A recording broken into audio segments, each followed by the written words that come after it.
Due to Trump's weakness, the hawks in the US have flapped their wings. The Ukrainian military's attack on the Kursk region has emboldened the Russophobes in the US Republican Party, who are now calling for American veterans to take the helm of F-16s and thereby support the Kyiv regime's adventure. However, Republican candidate Donald Trump, in his conversation with Elon Musk, advocates a different position. Whom should one believe?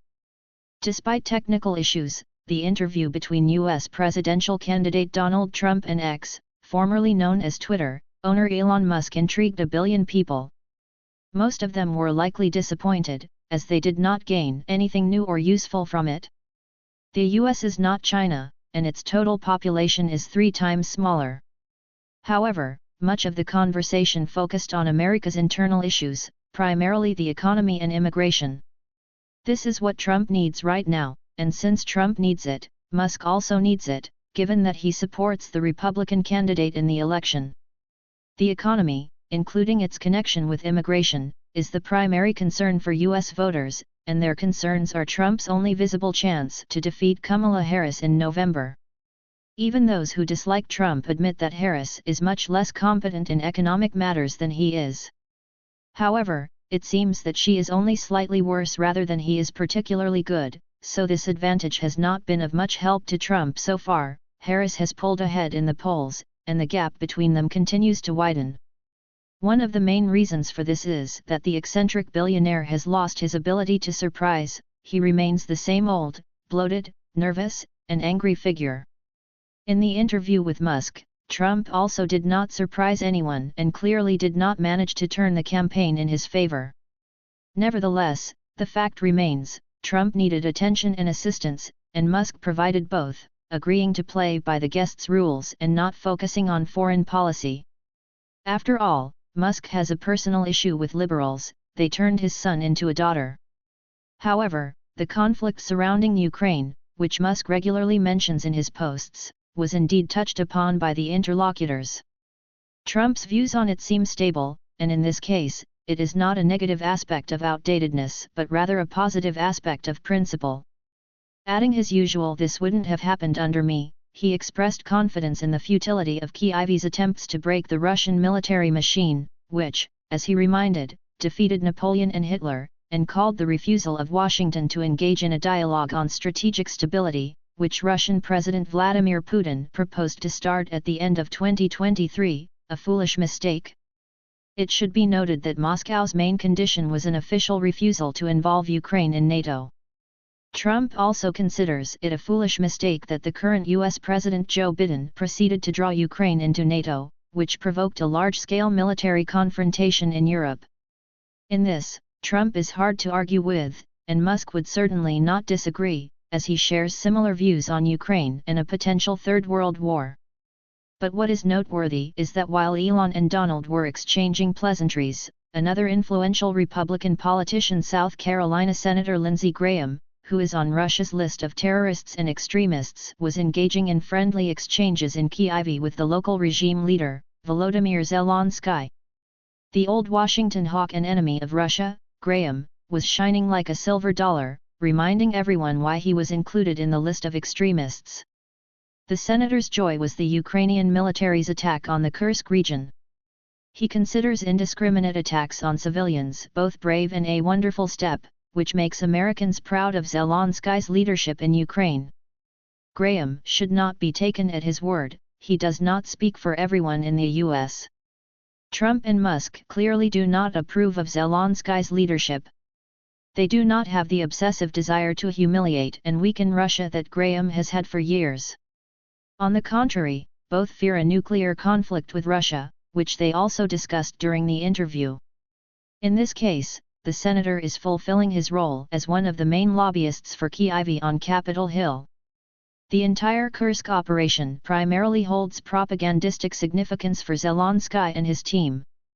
In a context where skepticism about the military prospects of the Ukrainian armed forces is growing in Washington and Brussels, it was necessary to demonstrate to Kyiv's sponsors that their investments are effective, that Ukraine has a chance, that Russia has vulnerabilities, in short, to send a set of signals indicating the viability of continued support for Zelensky's regime. Graham's role is to promote and carry the victorious narrative further through Capitol Hill offices, which he is both skilled and fond of doing. Even if Graham's interest in this tour is largely mercantile, the difference in approaches between him and Trump is stark, especially given that Graham is in the same party as Trump and sought to ally with him. One calls for fear of a Third World War and the First Nuclear War, and on this basis, proposes voting for himself as the person capable of negotiating peacefully with Vladimir Putin.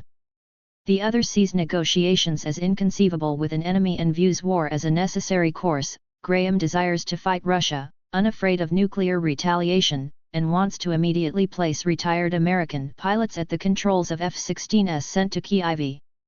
The U.S. Republican Party is not a sect. There are various, even directly opposing, views on Russia and Ukraine, as evidenced by Trump and Graham. However, what would normally be seen as ordinary is troubling now, with the election campaign nearing its climax and the stakes so high for all participants. Graham should not be underestimated. He is an old enemy of Russia precisely because he is a resilient and experienced foe whose instincts have allowed him to maintain influence over many years.